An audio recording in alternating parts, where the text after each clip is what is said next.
Good evening everyone, good evening. आप सभी का परिश्रम बैच में बहुत बहुत वेलकम है। मैं हूं शैलेंद्र पांडे, आपका फिजिक्स एजुकेटर। कैसे हैं प्यारे बच्चों? Good evening guys, good evening, good evening. सभी का बहुत बहुत स्वागत है भाई, बहुत बहुत स्वागत है आपके अपने प्यारे से प्लेटफॉर्म फिजिक्स वाला पर। और ये है आपका अपना प्यारा सा बैच परिश्रम, जहां पर हम लोग जी तोड़ परिश्रम करने वाले हैं भाई साहब। हाँ, और इस भूतिया स्टूडियो में भी आप सभी का बहुत बहुत स्वागत है। कैसे हैं आप सभी लोग? कैसे हैं आप सभी लोग?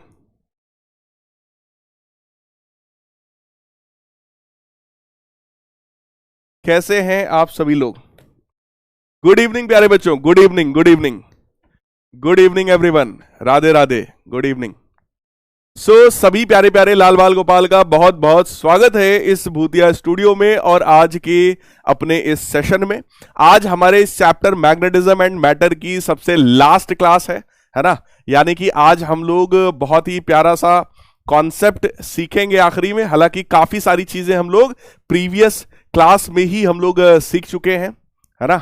और थोड़ा मोड़ा कुछ कॉन्सेप्ट बचा है, वो भी आज धड़ाधड़ निपटाने वाले हैं भाई साहब हम लोग।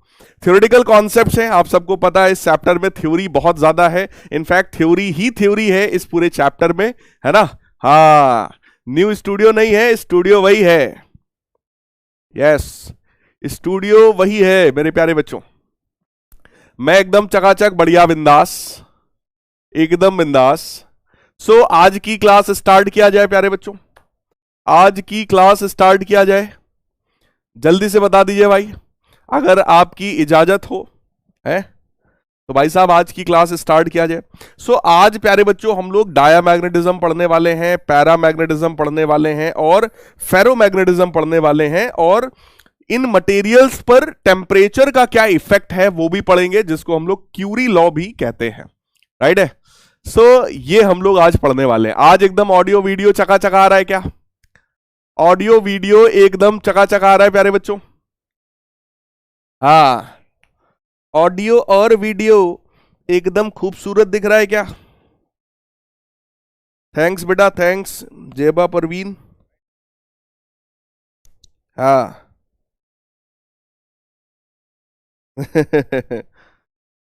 मुस्कान बेटा, गुस्सा मत करो, तुम्हारा तो नाम ही मुस्कान है? उसके बाद भी आपको गुस्सा आता है, तो फिर क्या फायदा है इस नाम का फिर, है। मुस्कान रखते हुए आप क्वेश्चंस को करिए, बिल्कुल भी फ्रस्ट्रेट नहीं होना चाहिए। क्वेश्चन ना आना it is a very normal thing बेटा। क्वेश्चन करोगे तभी तो फंसोगे। मैंने तो कहा था अगर आप क्वेश्चंस में फंस रहे हो तो ये तो बहुत ही पॉजिटिव साइन है, मतलब आप कर तो रहे हो, है ना।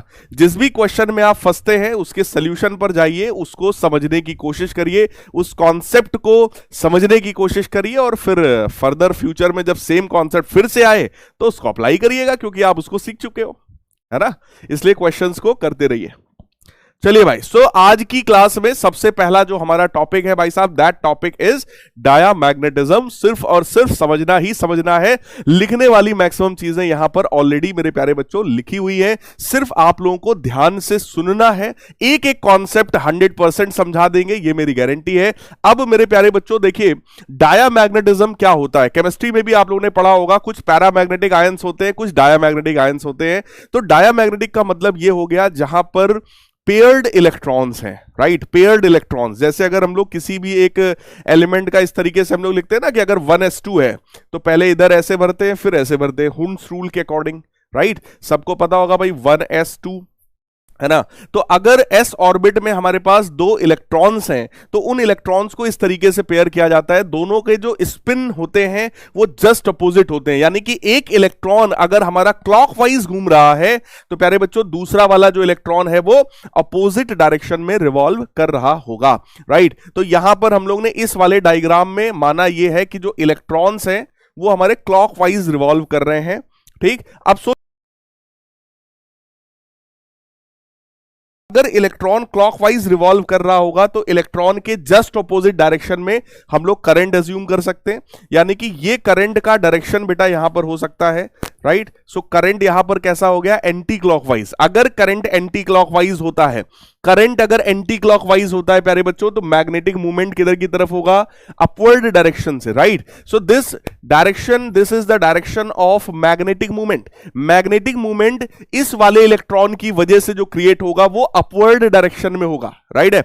अब आ जाओ जरा इधर पे बात करते हैं दूसरे लूप में। अगर आप लोग ध्यान से देखो तो इस वाले लूप में प्यारे बच्चों जो इलेक्ट्रॉन है हमारा, वो इलेक्ट्रॉन इस बार एंटी क्लॉकवाइज घूम रहा है। इलेक्ट्रॉन अगर एंटी क्लॉकवाइज घूमेगा तो उसके जस्ट ऑपोजिट डायरेक्शन में यहां पर करंट अज्यूम किया जा सकता है।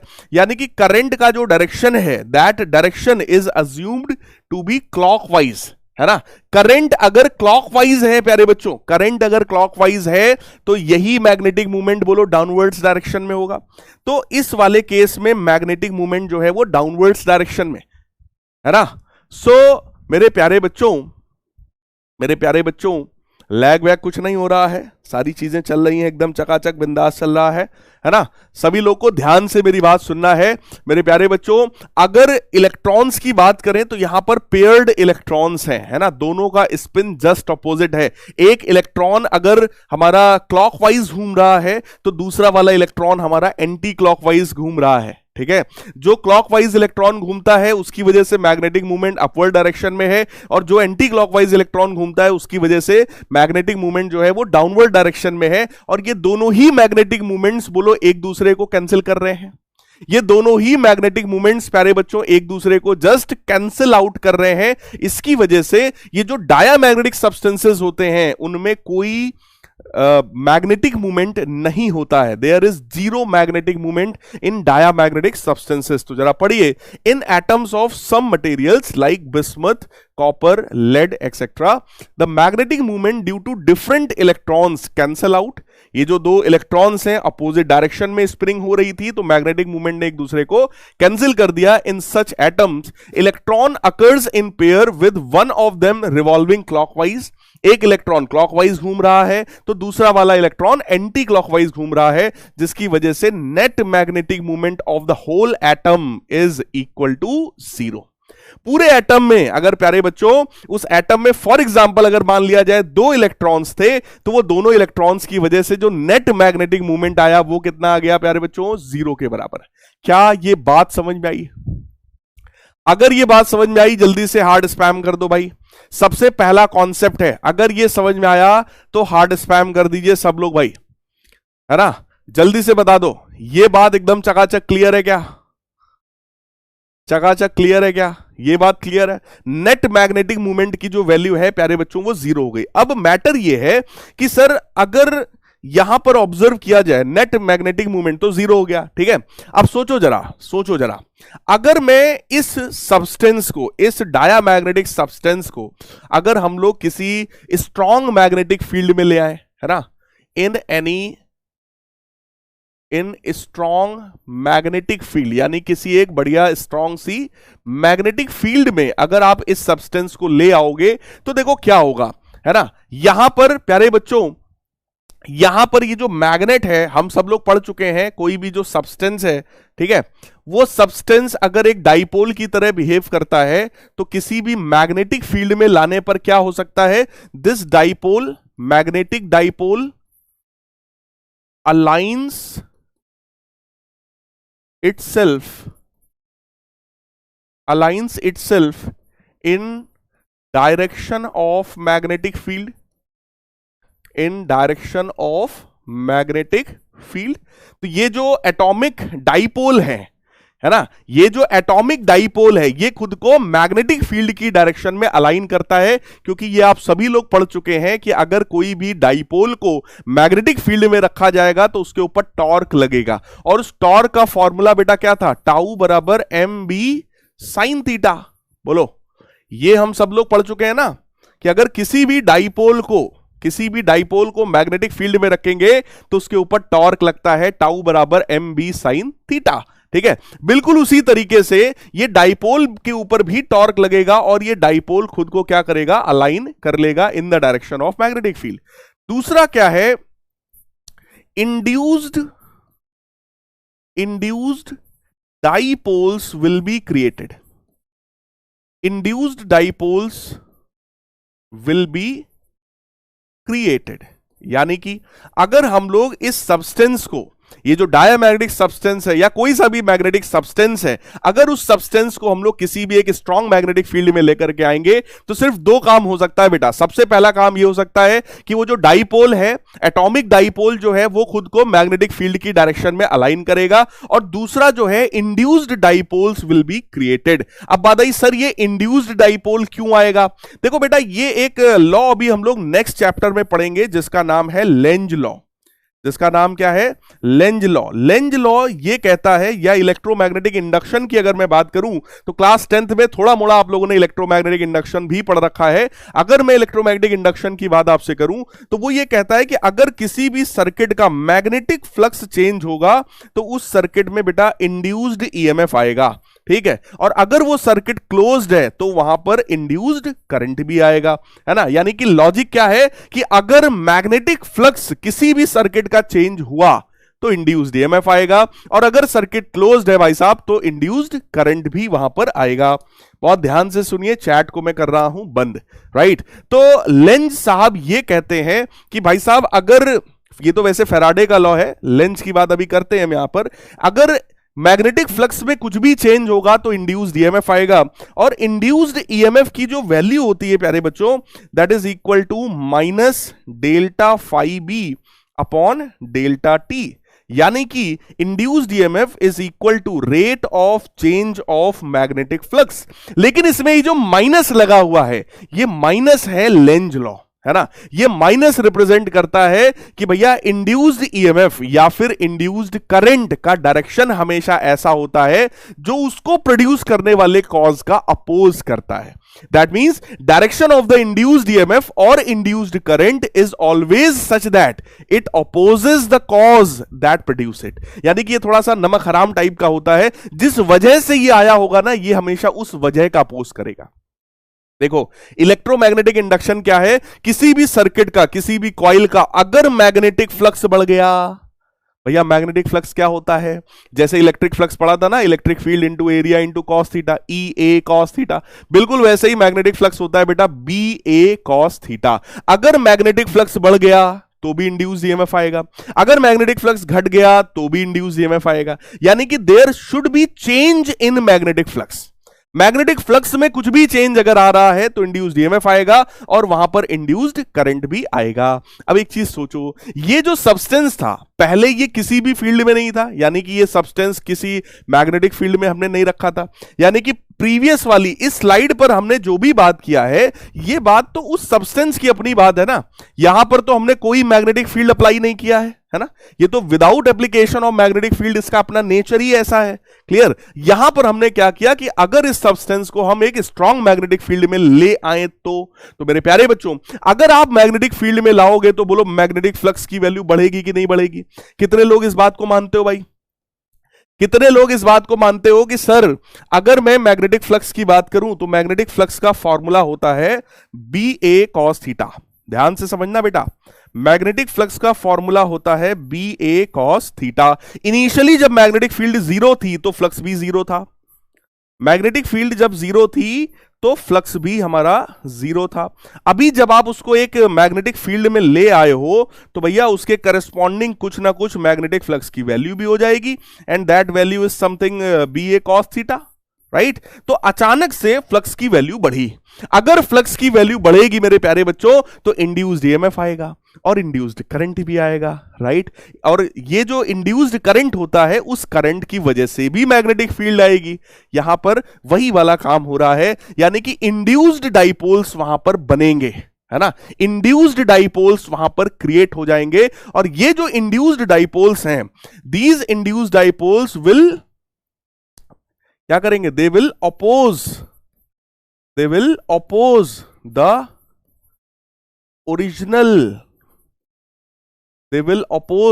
original magnetic field.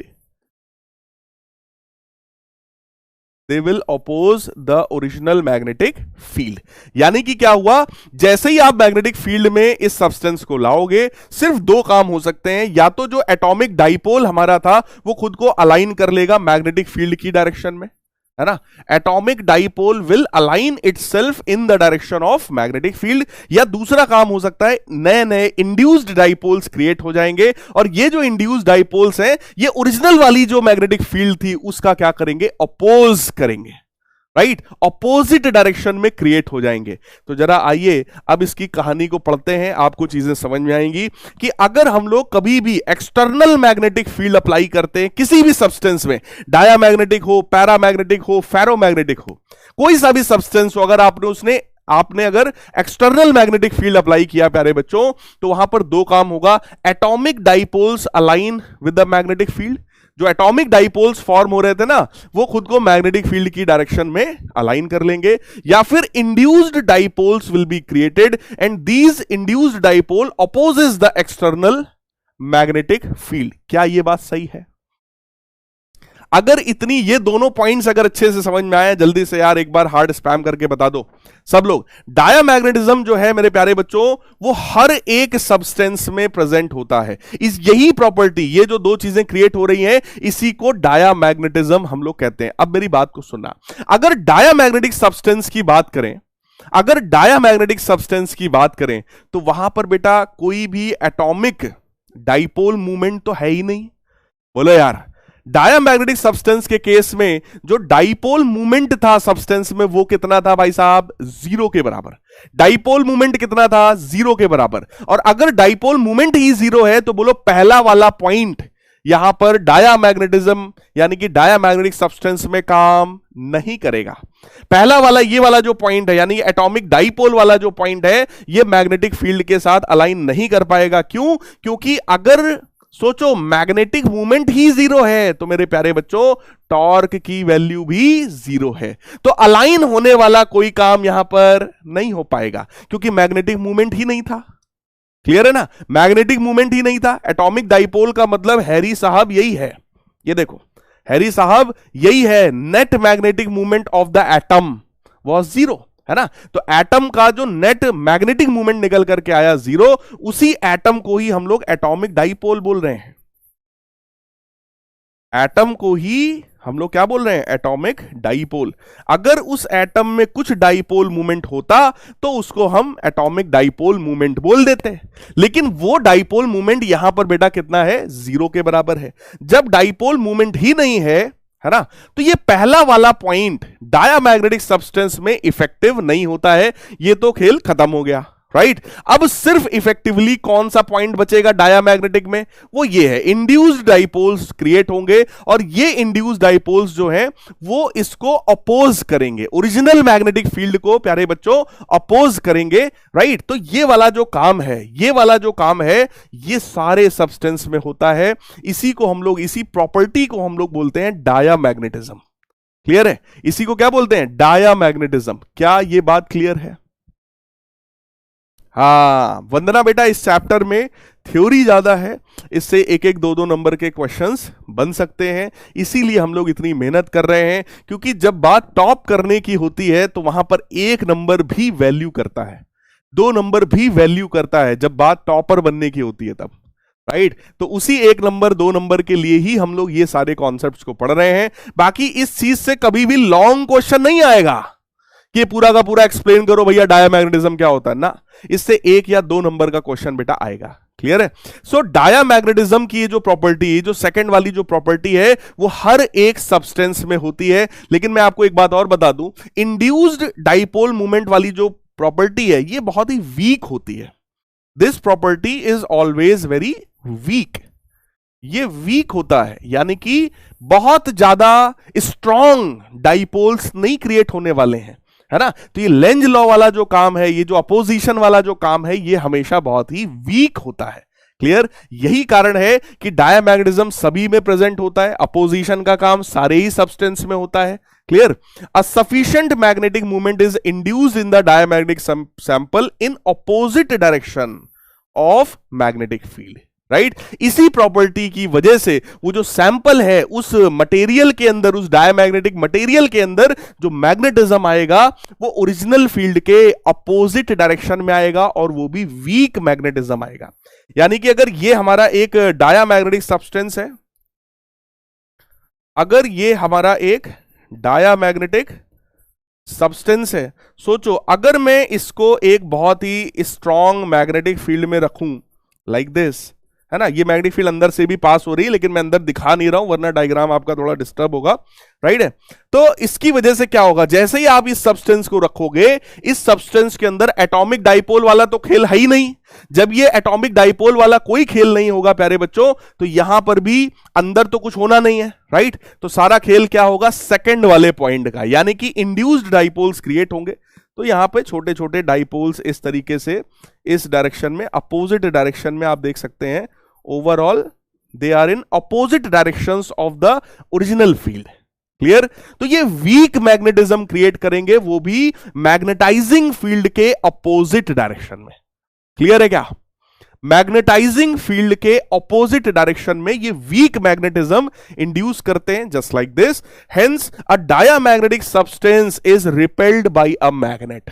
क्योंकि इसके अंदर जो मैग्नेटिज्म आ रहा है वो ओरिजिनल मैग्नेटाइजिंग फील्ड के अपोजिट डायरेक्शन में आ रहा है। तो आप खुद सोचो कि ये जो है ये इसमें अट्रैक्ट होगा या रिपेल होगा, आप खुद सोचो। क्योंकि ये अगर सेम डायरेक्शन में खुद को अलाइन कर लेता तो इधर की तरफ मैग्नेटिक फील्ड, सब्सटेंस के अंदर भी इधर ही की तरफ मैग्नेटिक फील्ड आ रही होती, लेकिन यहां पर ऐसा नहीं हो रहा है। अगर मैग्नेटाइजिंग फील्ड इधर की तरफ है तो सब्सटेंस के अंदर जो फील्ड आ रहा है वो अपोजिट डायरेक्शन में आ रहा है। इसी वजह से बेटा ये दोनों एक दूसरे को क्या करेंगे, रिपेल करेंगे। So diamagnetic substances are repelled by the magnets. ठीक, the behaviour of diamagnetic material is independent of temperature, यानी कि यहां पर टेम्परेचर का कोई खेल नहीं है। टेम्परेचर का जो खेल हम लोग पढ़ेंगे, जो क्यूरी लॉ हम लोग पढ़ेंगे, वो क्यूरी लॉ प्यारे बच्चों पैरामैग्नेटिक सब्सटेंस और फेरोमैग्नेटिक सब्सटेंस में काम आता है। क्लियर है क्या, क्लियर है क्या? Is this 100% clear? Is this 100% clear? हाँ भाई, इज दिस 100% क्लियर? जल्दी से बता दीजिए, जल्दी से बता दीजिए। हाँ, अगर इसके अंदर भी देखो, एक बात समझो, एक बात समझो, एक बात समझो। मान लो मैं इधर की तरफ जाना चाहता हूं, ठीक है, और मेरा एक स्टूडेंट है, ठीक है। मैं तो यही चाहूंगा ना यार कि मैं अगर इस तरफ जा रहा हूं तो मेरा स्टूडेंट भी मेरे साथ इसी डायरेक्शन में चले। यानी कि अगर मैं फिजिक्स में अपनी नॉलेज को बढ़ा रहा हूं तो मैं यही चाहता हूं कि मेरे स्टूडेंट्स भी फिजिक्स की नॉलेज मेरे साथ बढ़ाएं, ठीक। लेकिन अगर कोई ऐसा स्टूडेंट आया जो बोलता है नहीं नहीं हमें तो फिजिक्स नहीं डेवलप करना है, तो भैया मैं इधर की तरफ निकल जाऊंगा और वो स्टूडेंट बोलो अपोजिट डायरेक्शन में निकल जाएगा। कुछ समय के बाद ना मैं उसको पहचानूंगा ना वो मुझे पहचानेगा। बोलो क्या ये बात सही है? क्या ये बात सही है? यही नेचर होता है मेरे प्यारे बच्चों किसका? डायामैग्नेटिक सब्सटेंस का, डायामैग्नेटिक सब्सटेंस का। Is this clear now? सीधा सा खेल है। इसीलिए बेटा रिपेल हो रहे हैं, क्योंकि एक इधर की तरफ जा रहा है तो दूसरे में जो मैग्नेटिज्म आ रहा है वो अपोजिट डायरेक्शन में आ रहा है। दोस्त वो होते हैं ना जिनकी सोच मिलती है, जिनकी सोच मिलती है, राइट। जिनकी सोच ही नहीं मिलती है उनमें दोस्ती नहीं हो सकती है, राइट है। अब आई होप आपको बात समझ में आई होगी। चलो अब आ जाते हैं डायामैग्नेटिक सब्सटेंसेस की प्रॉपर्टीज में। तो मेरे प्यारे बच्चों, डायामैग्नेटिक सब्सटेंस की सबसे पहली प्रॉपर्टी देखिए आपके सामने है।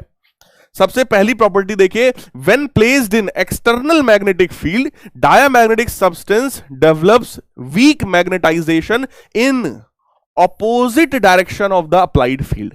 अप्लाइड फील्ड के ऑपोजिट डायरेक्शन में वीक मैग्नेटिक फील्ड यहां पर डेवलप होती है। क्या यह बात सही है? बिंदास है ना? क्या यह बात एकदम बिंदास है भाई? सही है, ठीक है। दूसरा पॉइंट देखिए, दूसरा पॉइंट देखो, जैसे ये डायामैग्नेटिक सब्सटेंस है, ये डायामैग्नेटिक सब्सटेंस है। जब हमने इसको बेटा एक्सटर्नल मैग्नेटिक फील्ड में रखा तो यहां पर क्या हुआ? हुआ ये कि इसके अंदर जो फील्ड आने वाली है, पहली बात तो वो वीक फील्ड है, दूसरी बात अपोजिट डायरेक्शन में है। तो ये वाली जो आउटर जो मैग्नेटाइजिंग फील्ड थी ना, वो इस सब्सटेंस के अंदर जाना ही पसंद नहीं करेगी, वो इस सब्सटेंस के अंदर जाना ही पसंद नहीं करेगी। तो वो इससे बाहर बाहर होकर के निकल जाती है। ये मैग्नेटाइजिंग फील्ड को ये लगता है यार इसके अंदर जाने से क्या फायदा, जब इसको मेरी डायरेक्शन में इंड्यूस होना ही नहीं है तो हम इसके अंदर क्यों जाए। जैसे मेरे बारे में ही सोचो, मान लो एक स्टूडेंट ऐसा जो कहता हमको फिजिक्स पढ़ना ही नहीं है, हमें पढ़ना ही नहीं है, बात खत्म हो गई। तो फिर यार मैं भी उससे क्यों उलझूंगा, जब तुम्हें पढ़ना नहीं है तो हमें भी पढ़ाना नहीं, भाई तुम इधर जाओ हम इधर जा रहे हैं, बात खत्म हो गई। राइट, वही वाला काम यहां पर है कि ये जो मैग्नेटाइजिंग फील्ड है ना, वो इस डायामैग्नेटिक सब्सटेंस के अंदर एंटर ही करना नहीं चाहती है, तो वो इस सब्सटेंस से देखो रिपेल हो जाती है, दूर की तरफ देखो मूव कर जाती है और बाहर बाहर से निकल जाती है।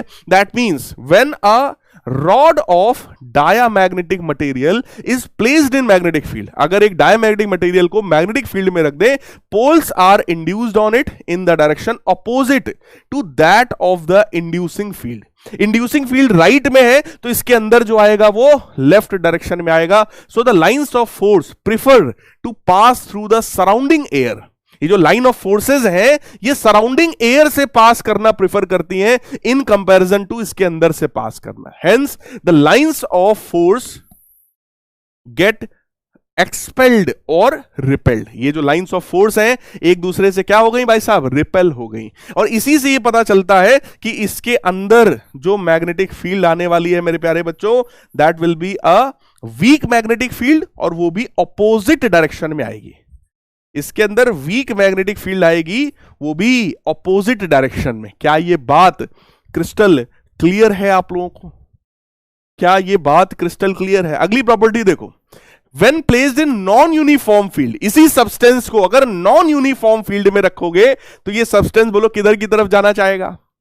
अब नॉन, देखो यहां पर इसके पहले जो हम लोगों ने एग्जांपल दिया था फील्ड का, वो कैसी फील्ड थी? यूनिफॉर्म फील्ड थी। यूनिफॉर्म फील्ड में इसका बिहेवियर समझ में आ गया।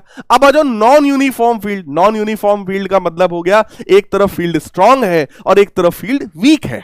ठीक, इस तरह की फील्ड में जब आप इस सब्सटेंस को रखोगे ना, तो ये सब्सटेंस हमेशा strong part of magnetic field से weak part of magnetic field की तरफ मूव कर जाएगा। जिस बच्चे को फिजिक्स पढ़ना ही नहीं है ना, तो वो ऐसे बच्चों के पास जाकर के झुंड बनाकर बैठेगा जिनको पढ़ना ही नहीं है।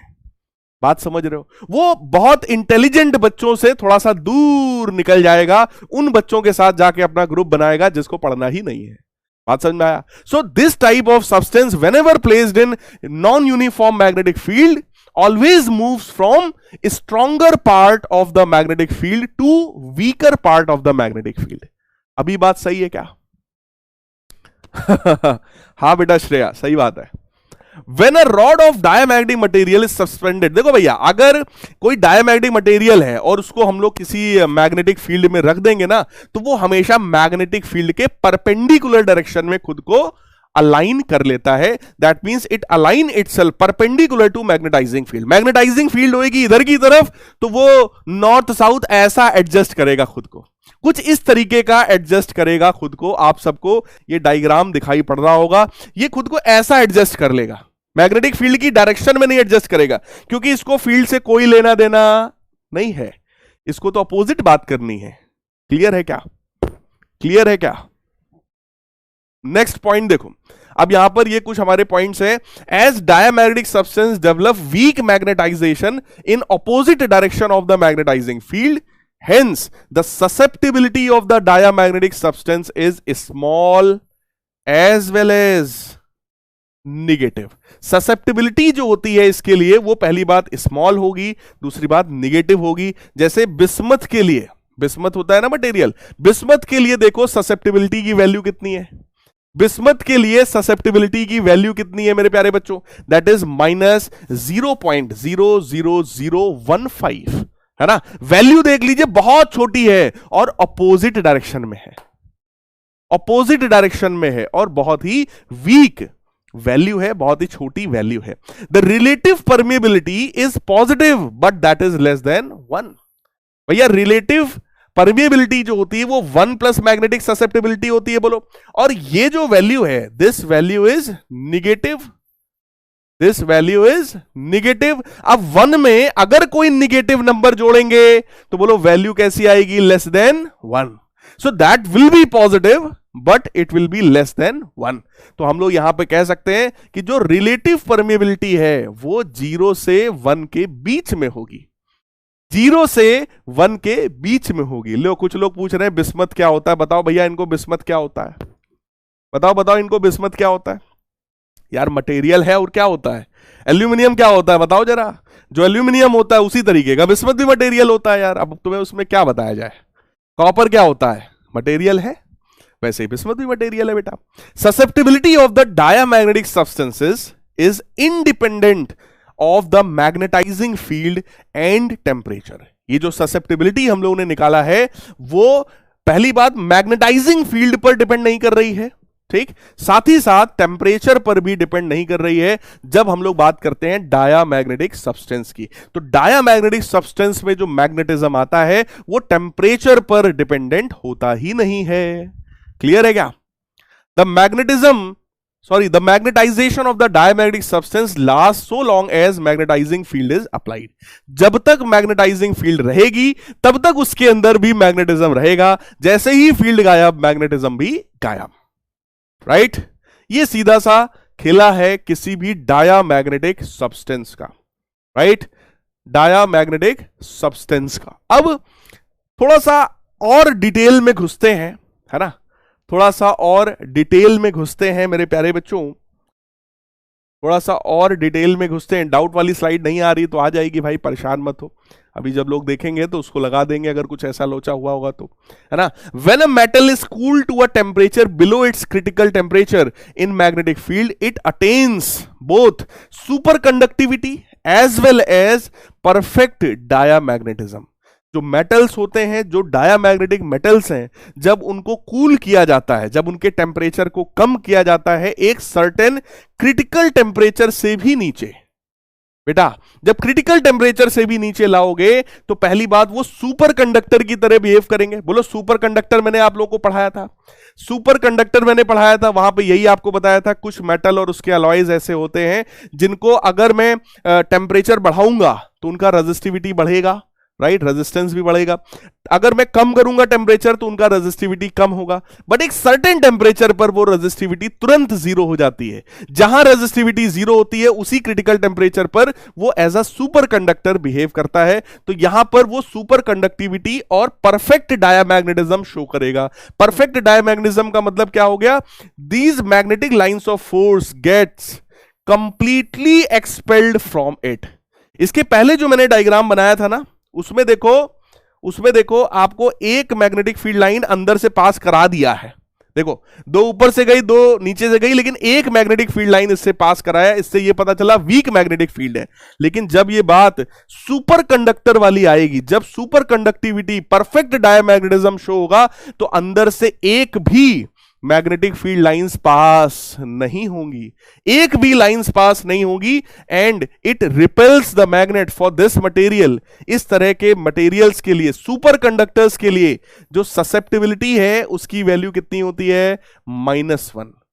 मैग्नेटिक ससेप्टिबिलिटी की वैल्यू कितनी हो जाती है, -1, और रिलेटिव परमेबिलिटी कितनी होती है, 0, राइट। यानी कि सुपर कंडक्टर्स के अंदर मैग्नेटिक फील्ड इंड्यूस नहीं होने वाली है, that will be equal to 0।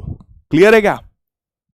Clear है, ससेप्टिबिलिटी की वैल्यू -1 आएगी और रिलेटिव परमेबिलिटी इसके अंदर 0 आएगी। इस फेनोमेना को, ये जो डायामैग्नेटिज्म का फेनोमेना है वो भी सुपर कंडक्टर के अंदर, उसको बोलते हैं Meissner effect. This effect forms the basis for running magnetically levitated super fast trains. जो बहुत सुपर फास्ट ट्रेन्स हैं, जो मैग्नेट यानी कि जैसे जापान में जो ट्रेन चलती है बुलेट ट्रेन, है ना, मैग्नेटिक फील्ड से ही एक्सेलरेट होती है, उसी से डिसेलरेट होती है, राइट। तो ये उसके कॉन्सेप्ट पर बेस्ड हो गया, यानी कि वो ट्रेन्स को बनाने में इस तरह के सुपर कंडक्टर्स का यूज किया जाता है।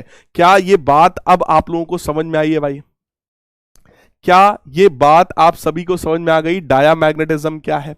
तो मैं एक बार अगर पूरी बात आपको बता दूं तो डायामैग्नेटिक सब्सटेंसेस ऐसे होते हैं जिसमें permanent dipole movement, magnetic movement नहीं था, ठीक है, कोई मैग्नेटिक मूवमेंट नहीं होता है। जैसे ही हम लोग मैग्नेटिक फील्ड लगाते हैं तो वहां पर इंड्यूस्ड डाइपोल्स क्रिएट होते हैं जो कि अपोजिट डायरेक्शन में होते हैं। तो ओरिजिनल फील्ड का ये अपोज करता है और अपोजिट डायरेक्शन में वीक मैग्नेटिज्म इंड्यूस हो जाता है, राइट।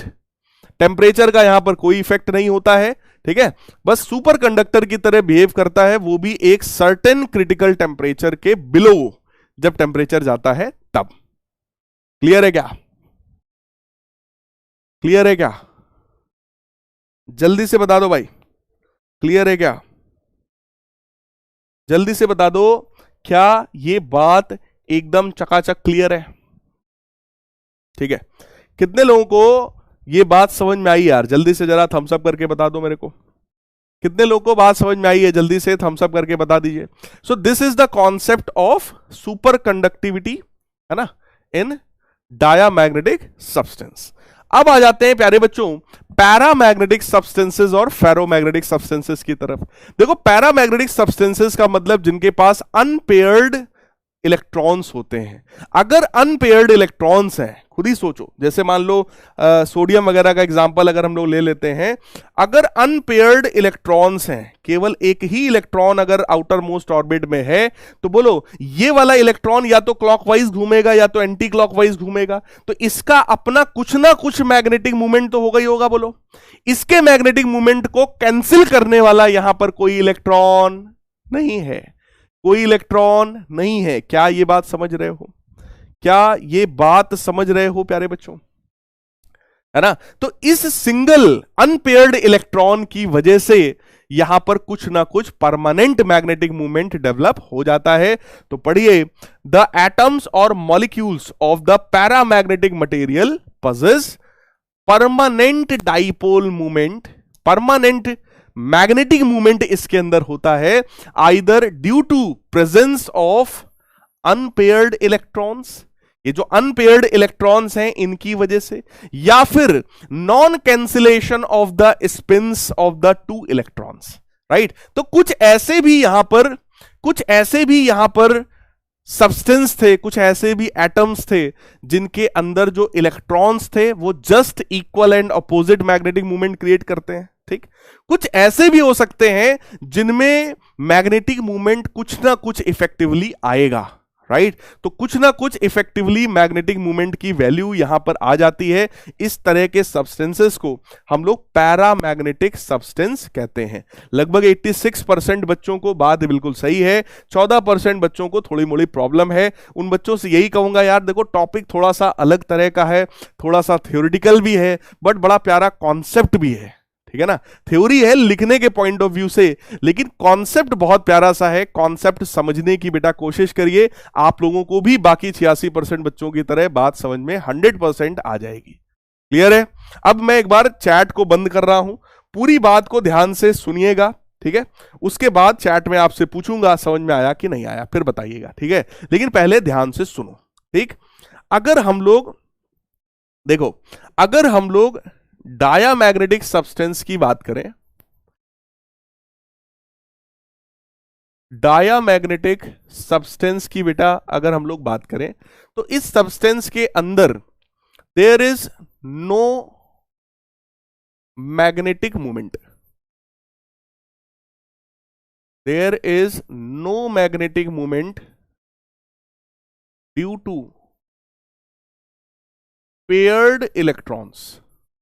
उन पेयर्ड इलेक्ट्रॉन्स की वजह से कोई मैग्नेटिक मूवमेंट बेटा नहीं होता है। कोई इलेक्ट्रॉन जो है वो क्लॉकवाइज घूमता है, ठीक, तो कोई दूसरा इलेक्ट्रॉन है जो एंटी क्लॉकवाइज घूमता है। जो क्लॉकवाइज घूम रहा था इलेक्ट्रॉन, है ना, इस तरह से घूम रहा था, तो उसने करंट एंटी क्लॉकवाइज प्रोड्यूस किया और मैग्नेटिक मूवमेंट किधर की तरफ डेवलप किया? आउटवर्ड्स। तो यहां पर जो मैग्नेटिक मूवमेंट निकल करके आया वो आउटवर्ड्स आया। यहां पर एंटी क्लॉकवाइज इलेक्ट्रॉन था तो करंट क्लॉकवाइज हुआ और मैग्नेटिक मूवमेंट बेटा किधर हो गया? आउटवर्ड्स डायरेक्शन में, सॉरी इनवर्ड्स डायरेक्शन में, राइट। तो ये दोनों magnetic movements just equal and opposite थे, इन्होंने एक दूसरे को कैंसिल कर दिया, राइट। लेकिन अगर हम लोग बात करें पैरामैग्नेटिक मटेरियल्स की, तो हमारे पास कुछ ऐसे भी मटेरियल्स हैं जिसमें या तो सिंगल अनपेयर्ड इलेक्ट्रॉन्स है, या तो उनमें अनपेयर्ड इलेक्ट्रॉन्स हैं। यहां पर पेयर्ड इलेक्ट्रॉन्स होते हैं, इसमें अनपेयर्ड इलेक्ट्रॉन्स हैं, राइट। अनपेयर्ड इलेक्ट्रॉन्स होने का मतलब कोई सिंगल इलेक्ट्रॉन है, तो सिंगल इलेक्ट्रॉन बेटा या तो क्लॉकवाइज घूमेगा या तो एंटी क्लॉकवाइज घूमेगा, दो में कोई एक ही चीज तो हो सकती है। यहां पर दोनों इलेक्ट्रॉन्स थे तो दोनों ने एक दूसरे के मैग्नेटिक मूवमेंट को कैंसिल कर दिया। यहां पर सिंगल इलेक्ट्रॉन है, तो अगर इलेक्ट्रॉन क्लॉकवाइज घूमेगा तो अपोजिट डायरेक्शन में करंट होगा, यानी कि जो मैग्नेटिक मूवमेंट यहां पर डेवलप होगा that will B outwards, right. तो यहां पर कुछ ना कुछ मैग्नेटिक मूवमेंट जरूर होगा किसी भी पैरामैग्नेटिक मटेरियल में, right, due to this unpaired electrons. या फिर अगर पेयर्ड इलेक्ट्रॉन्स हैं तो उनकी वैल्यू इक्वल एंड अपोजिट नहीं है, वैल्यू जो है वो इक्वल एंड अपोजिट नहीं है। अगर वैल्यू इक्वल एंड अपोजिट नहीं होगी तो भी बोलो कुछ ना कुछ मैग्नेटिक मूवमेंट बचेगा, राइट है। तो मेन कॉज उसका था अनपेयर्ड इलेक्ट्रॉन्स का। तो यहां पर वही बात एक्सप्लेन किया गया आपको कि पैरामैग्नेटिक सब्सटेंसेस ऐसे होते हैं जिसमें अनपेयर्ड इलेक्ट्रॉन्स थे, जिसकी वजह से कुछ ना कुछ मैग्नेटिक मूवमेंट की वैल्यू जरूर होती है, लेकिन वो मैग्नेटिक मूवमेंट वीक होता है, मतलब कम होती है, लेकिन वैल्यू होती है, ठीक है। अब अगर हम लोग देखो, अगर हम लोग इसके डायग्राम को समझें, थोड़ा सा मैं आपको यहां पर बना करके दिखा रहा हूं। ये अगर मान लो कोई हमारा पैरामैग्नेटिक सब्सटेंस को हम लोग दिखाने की कोशिश कर रहे हैं,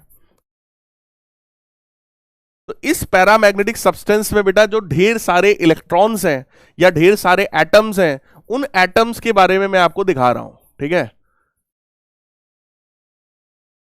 किसी का मैग्नेटिक मूवमेंट देखो इधर है, किसी का ऊपर है, किसी का नीचे है, ठीक है। रैंडम रैंडम रैंडम, कुछ भी फिक्स नहीं है, ठीक है।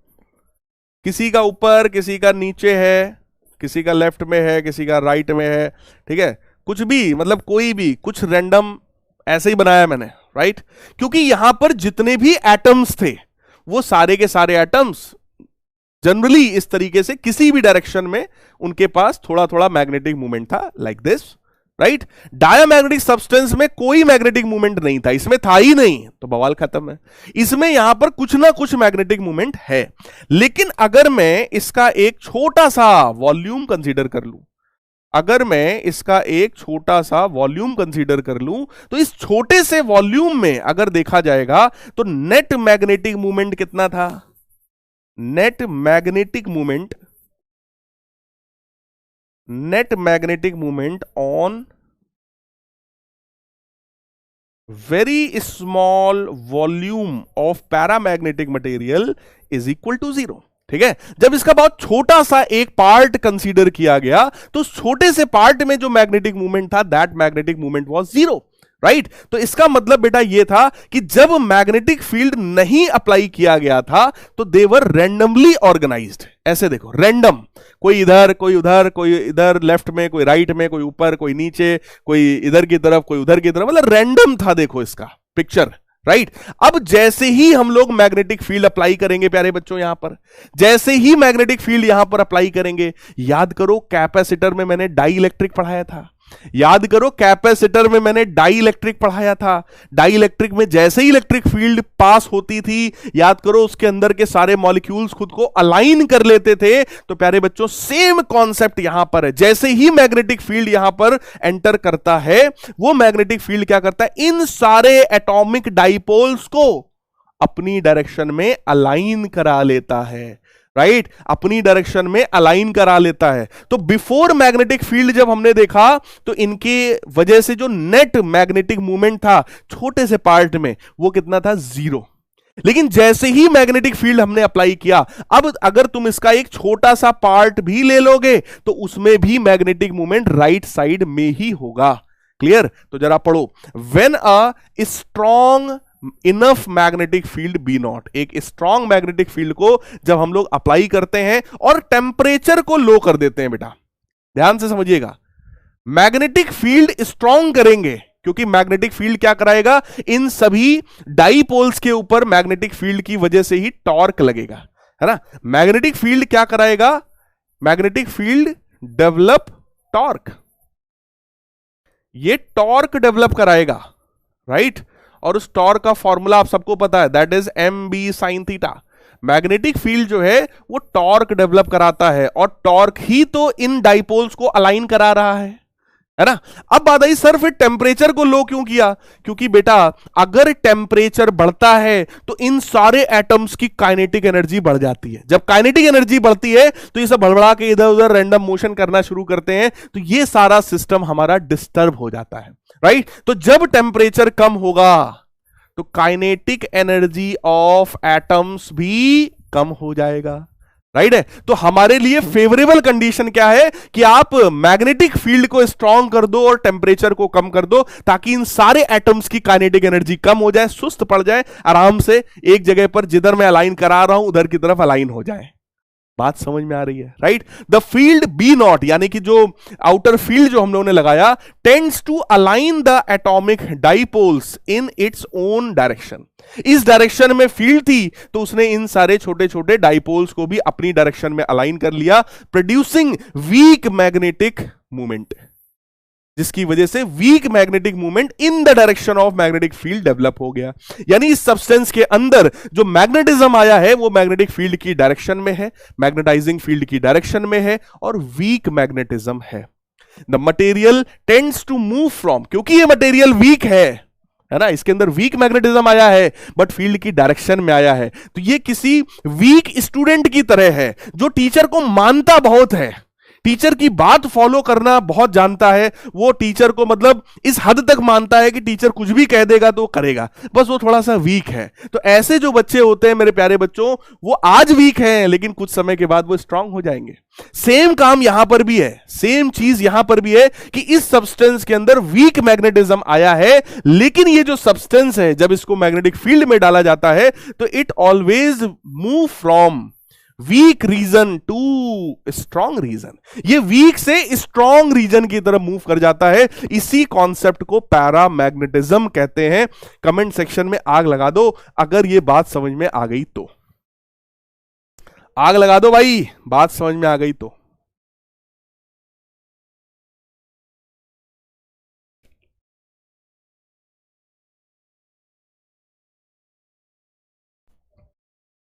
कैसे कहूं बिना तेरे जिंदगी ये क्या होगी, जैसे कोई सजा कोई बद्दुआ होगी, जैसे कोई सजा कोई बद्दुआ होगी। क्यों भाई? Yes yes yes. So I hope paramagnetism आप लोगों को बात समझ में आई है ना। पैरामैग्नेटिज्म आई थिंक आपको समझ में आया कि भैया जब मैग्नेटिक फील्ड नहीं थी तो ये सारे के सारे एटॉमिक मैग्नेट्स जो थे, एटॉमिक डाइपोल्स जो थे, वो रैंडमली इधर उधर अपना मूवमेंट डेवलप कर रहे थे। लेकिन अगर इनका एक छोटा सा पार्ट कंसीडर किया जाए तो उस छोटे से पार्ट में जो मैग्नेटिक मूवमेंट था वो जीरो था, राइट। लेकिन मेरे प्यारे बच्चों, जैसे ही इसको मैग्नेटिक फील्ड प्रोवाइड किया गया, ये सारे के सारे जो डाइपोल्स थे इन्होंने खुद को मैग्नेटिक फील्ड की डायरेक्शन में अलाइन कर लिया, और जब मैग्नेटिक फील्ड की डायरेक्शन में अलाइन किया तो इनके अंदर एक वीक मैग्नेटिज्म उसी सेम डायरेक्शन में आ गया। राइट है क्या? राइट है क्या? आदर्श जी कह रहे हैं सर आप क्या गाना गाते हैं, once more once more once more. चलो भाई, सो पैरामैग्नेटिज्म में अब अगली बात पर आ जाओ भैया, अगली बात पर आ जाओ, ध्यान से मेरी बात को सुनो। At very high magnetic fields, जब हम लोग मैग्नेटिक फील्ड्स को बहुत बढ़ा देते हैं and very low temperature, temperature को बहुत घटा देते हैं, magnetization approaches to a maximum value, यानी कि इस पैरामैग्नेटिक सब्सटेंस में एक मैक्सिमम वैल्यू जो आनी थी वो आ जाएगी अगर हम लोग टेम्परेचर को बहुत कम कर दें और मैग्नेटाइजिंग फील्ड को हम लोग बहुत ज्यादा बढ़ा दें तो। When all the atomic dipole movements get aligned, भाई यहां पर सोचो मैग्नेटिक फील्ड हम क्यों बढ़ा रहे थे, ताकि टॉर्क बढ़ जाए। टॉर्क क्या करेगा? टॉर्क उन सभी डाइपोल्स को अलाइन कराने की कोशिश करेगा। तो जब आप मैग्नेटिक फील्ड बढ़ाते जाओगे, एक समय ऐसा आएगा कि जितने एटम्स थे सारे के सारे एटम्स मैग्नेटिक फील्ड की डायरेक्शन में बेटा अलाइन हो गए। जब सारे के सारे मैग्नेटिक फील्ड की डायरेक्शन में अलाइन हो जाएंगे तो वहां पर saturation magnetization value magnetic field की आ जाएगी, यानी कि मैग्नेटिक फील्ड की जो वैल्यू यहां पर आती है वो कुछ इस तरह से है कि मैग्नेटिक फील्ड बढ़ रही, एक सर्टेन वैल्यू के बाद that magnetic field will be saturated. यहां पर क्या हो गया? अब सैचुरेशन हो गया, तो ये सैचुरेटेड मैग्नेटिक फील्ड हो गई, है ना। इसी को सैचुरेशन मैग्नेटाइजेशन वैल्यू MS भी कहा जाता है। क्लियर है? अब देखो जरा, सेम चीज का ग्राफ है यहां पर, आप लोग देख सकते हैं एमएस, राइट, ये वही सैचुरेशन वैल्यू है, मैग्नेटिक फील्ड देखो सैचुरेट हो गई है ना। अब यहां पर एक एक चीज को समझिएगा जरा, फिर इस ग्राफ को आपको मैं समझाता हूं। क्यूरीज लॉ की बात हम लोग कर रहे हैं प्यारे बच्चों, ठीक है। क्यूरीज लॉ में सिर्फ दो चीजों की बात किया गया है कि जो इस सब्सटेंस के अंदर जो मैग्नेटिक इंडक्शन आ रहा है, इस सब्सटेंस के अंदर जो इंडक्शन आ रहा है, बोलो वो दो चीज के पर डिपेंड कर रहा है। सबसे पहला क्या है? सबसे पहला है हाई मैग्नेटाइजिंग फील्ड, यानी कि high value of H. H क्या था? मैग्नेटाइजिंग फील्ड इंटेंसिटी, कल पढ़ाया था मैंने आपको, right. High this and low temperature, बोलो टेम्परेचर कम हो जाए और मैग्नेटाइजिंग फील्ड बढ़ जाए, राइट है। तो यही हमारा यहां पर रिक्वायरमेंट था, तो पढ़ो।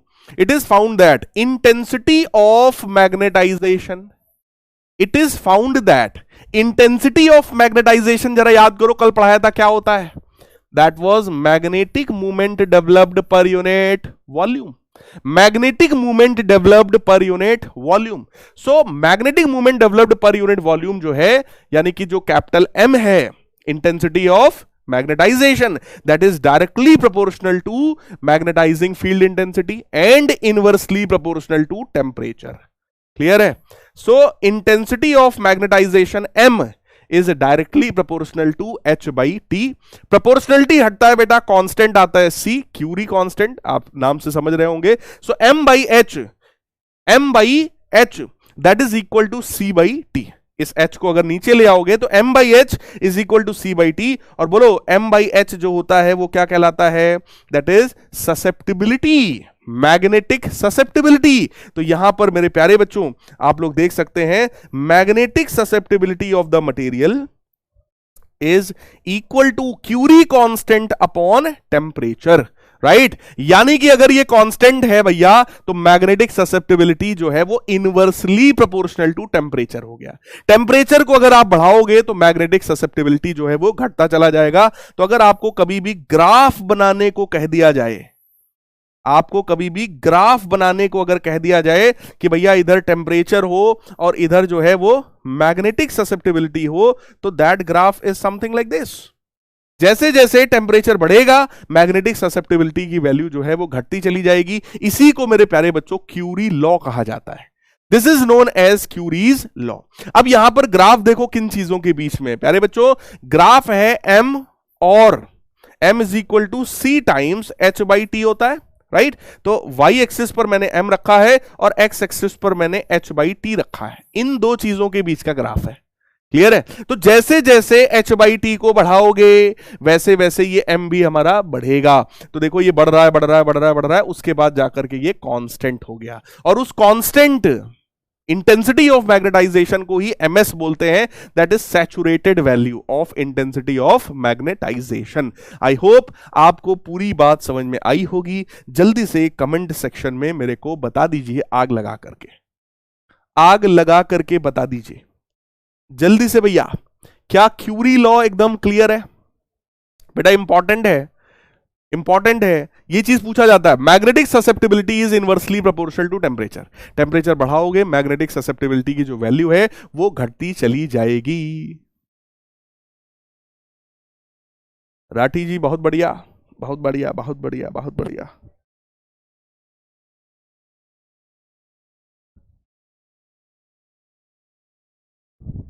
Very good, very good. चलो जी, अब इसकी प्रॉपर्टीज पर आ जाते हैं प्यारे बच्चों, प्रॉपर्टीज पर आ जाते हैं इसकी। सबसे पहला, इसमें जो मैग्नेटिज्म आने वाला है वो वीक मैग्नेटिज्म होगा, वो भी मैग्नेटिक फील्ड की डायरेक्शन में होगा। क्लियर? तो अगर कोई ये रहा हमारा, मान लो कोई पैरामैग्नेटिक मटेरियल है ना, तो आप इस मैग्नेटिक फील्ड लाइन का पैटर्न देखो।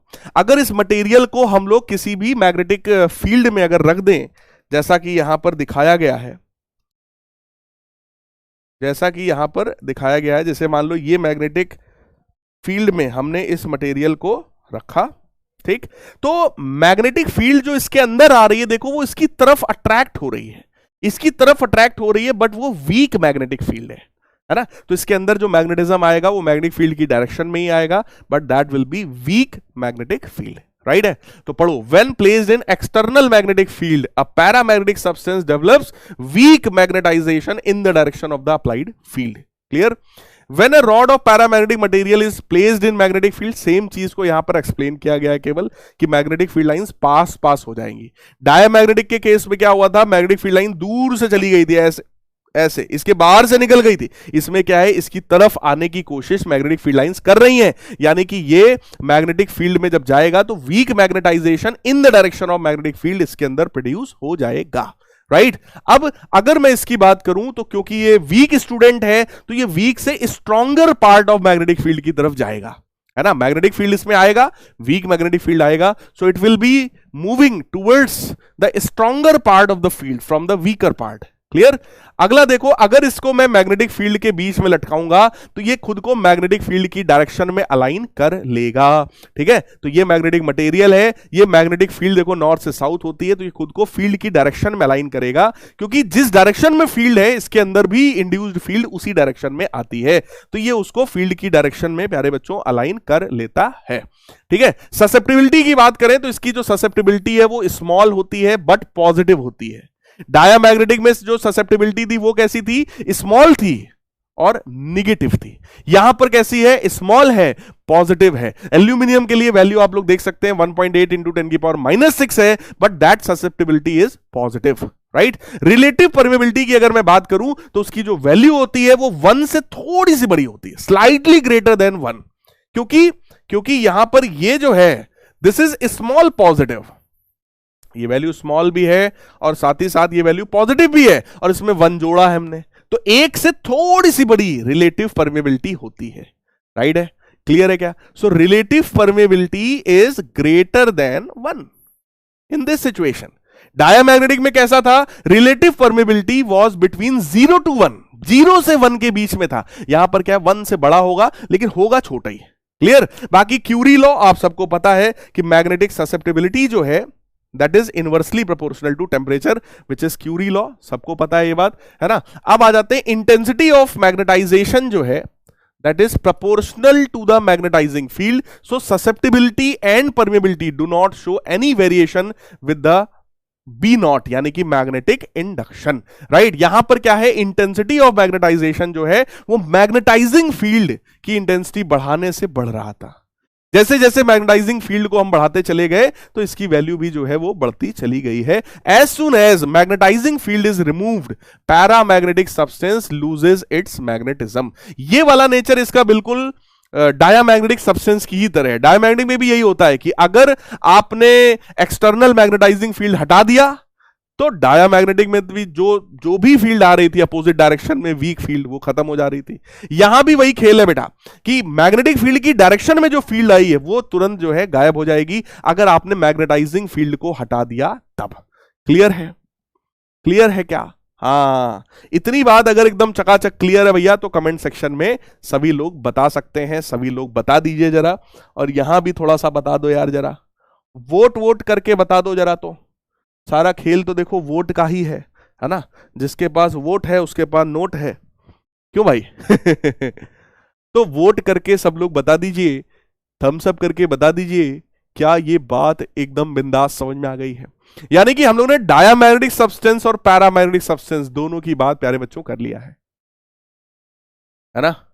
डाउट सेक्शन आज बंद है, रुको मैं उसके लिए जरा एक मैसेज कर दूं कि भैया क्यों बंद है, काहे बच्चों का मुंह बंद किया गया है आज है?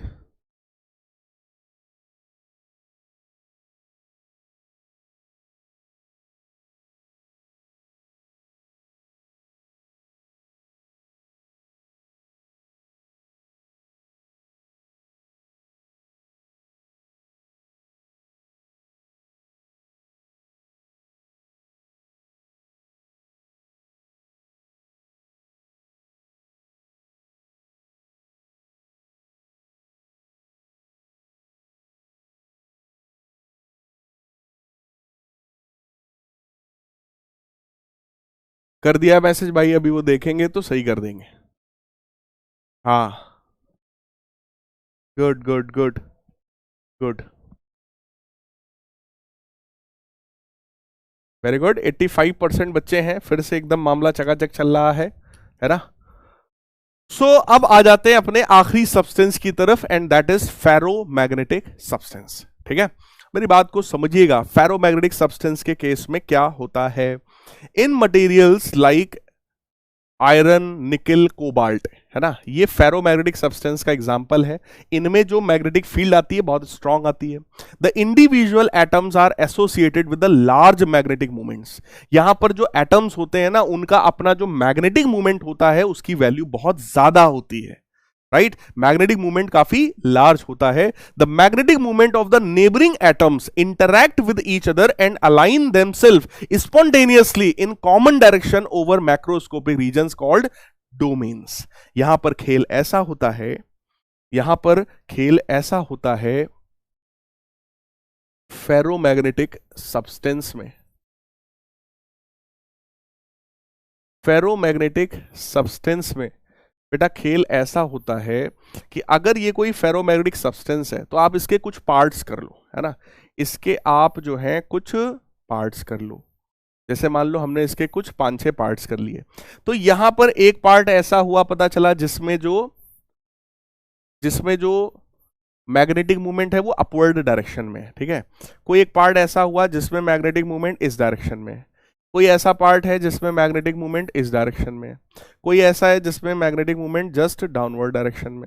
ठीक है, कोई ऐसा है जिसमें मैग्नेटिक मूवमेंट इस डायरेक्शन में है, कोई ऐसा है जिसमें मैग्नेटिक मूवमेंट इस डायरेक्शन में है, लाइक दिस। ठीक है, यहां पर होता क्या है, यहां पर सारे के सारे जो एटम्स है ना, वो ऐसे नहीं होते कि रैंडमली कि कोई भी एटम इधर है, कोई ऐसा है, कोई ऐसा है, कोई ऐसा है, कोई ऐसा है, कोई ऐसा है, जैसा पैरामैग्नेटिक में हो रहा था। पैरामैग्नेटिक में सारे जो एटम्स हैं वो रैंडमली अपना मूवमेंट क्रिएट कर रहे थे, मैग्नेटिक मूवमेंट क्रिएट कर रहे थे। यहां पर क्या है कि ग्रुप बन जाता है, यहां पर क्या है, ग्रुप में स्टडी हो रही है।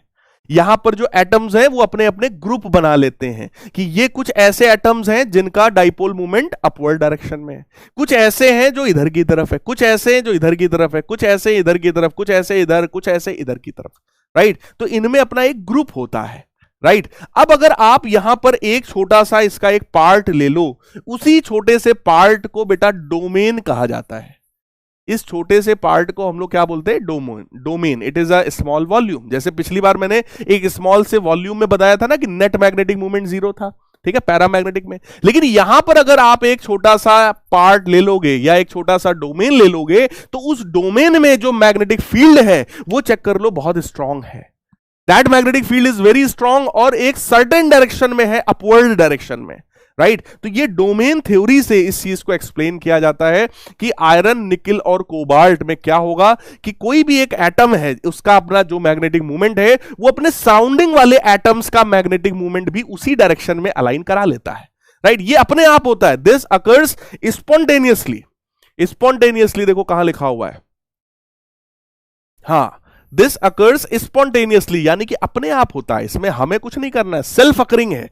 स्पॉन्टेनियसली का मतलब क्या होता है भाई साहब, दिस इज सेल्फ अकरिंग, खुद हो जाएगा, खुद हो जाएगा, मुझे कुछ नहीं करना है, ठीक है। तो ये इसके अंदर खुद ही अकर कर जाता है, जिसकी वजह से ये जो छोटे छोटे डोमेन्स होते हैं उसमें मैग्नेटिक मूवमेंट काफी स्ट्रांग होता है। Each domain has a typical size of about 1 mm। ये जो डोमेन मैंने ये जो यहां पीछे बनाया था ना, इतना बड़ा बड़ा, हर एक डोमेन का जो साइज था that was like 1 mm। 1 mm छोटा सा डोमेन है, जरा सा डोमेन है ना। उसी डोमेन को यहां ऐसे ऐसे ऐसे ऐसे ऐसे ऐसे दिखाया गया है। डोमेन कितने भी हो सकते हैं, मैंने वहां 6 पार्ट किया था कि आपको इजीली समझ में आ जाए। And each domain contains about 10 to the power 11 atoms. हर एक डोमेन में, जैसे यहां केवल 3-3 दिखाए ना मैंने, तो केवल 3 नहीं होते हैं, हर एक में 10 की पावर 11 एटम्स होते हैं हर एक डोमेन के अंदर। तो डोमेन का साइज है 1 mm। डोमेन के अंदर कितने एटम्स होते हैं, 10 की पावर 11। अब सोचो 10 की पावर 11 एटम्स हैं और सबका डाइपोल मूवमेंट एक ही डायरेक्शन में है, तो हर एक डोमेन का अपना जो मैग्नेटिक मूवमेंट है वो एक स्ट्रॉन्ग मैग्नेटिक मूवमेंट होता है। क्लियर, स्ट्रॉन्ग मैग्नेटिक मूवमेंट होता है। तो देखिए, so each domain possess a strong magnetic movement. Clear? Now in the absence of external field, कोई भी मैग्नेटिक फील्ड अगर हमने नहीं लगाया है, देखो हर सब्सटेंस में हम यही करते आ रहे हैं। पहले हमने देखा कि डायमैग्नेटिक का नेचर क्या है भैया, तो उसमें डाइपोल मूवमेंट होता ही नहीं है। पैरामैग्नेटिक में देखा तो डाइपोल मूवमेंट थोड़ा थोड़ा होता है अनपेयर्ड इलेक्ट्रॉन्स की वजह से। जब हम लोग यहां पर आ गए फेरोमैग्नेटिक में, तब पता चला कि यार यहां तो खेल ही अलग है, यहां तो सारा खेल ही अलग है। ये सब्सटेंस ऐसे होते हैं जिसमें भैया ग्रुप बन जाता है, छोटे छोटे डोमेन्स होते हैं, हर एक डोमेन में 10 की पावर 11 एटम्स होते हैं, राइट? तो इस सारे के सारे एटम्स का जो मैग्नेटिक मूवमेंट है वो एक ही डायरेक्शन में है। जैसे यहां पर है सबका मैग्नेटिक मूवमेंट अपवर्ड है, यहां सबका इधर है, सबका इधर है, सबका इधर है, सबका इधर है, सबका इधर है, सबका इधर है, सबका इधर है, राइट? तो कुछ कुछ अपने डोमेन्स बन गए, जिससे क्या हुआ कि अगर आप कोई भी एक छोटा सा पार्ट अगर आप उठा के देखोगे तो उसका मैग्नेटिक मूवमेंट काफी स्ट्रांग होगा। लेकिन क्योंकि सारे मैग्नेटिक मूवमेंट्स इधर उधर हैं रैंडमली, ये भी तो है ना भाई, इसका ऊपर है तो कोई ऐसा भी है जिसका नीचे होगा, कोई ऐसा है जिसका राइट में है तो कोई ऐसा है जिसका लेफ्ट में। In the absence of external magnetic field, these domains are randomly distributed so that net magnetic movement is still zero. यहां पर जो नेट मैग्नेटिक मूवमेंट अगर हम देखेंगे इस पूरे का, तो वो कैसा है मेरे प्यारे बच्चों, जीरो। लेकिन कोई भी एक छोटा सा पार्ट उठा के देखोगे तो हर एक डोमेन में जो मैग्नेटिक मूवमेंट है दैट इज वेरी स्ट्रांग। क्या ये बात एकदम क्रिस्टल क्लियर है? क्या ये बात एकदम क्रिस्टल क्लियर है? जल्दी से बता दो बेटा, क्या ये बात एकदम क्रिस्टल क्लियर है? जल्दी से बता दीजिए तो, is this point crystal clear?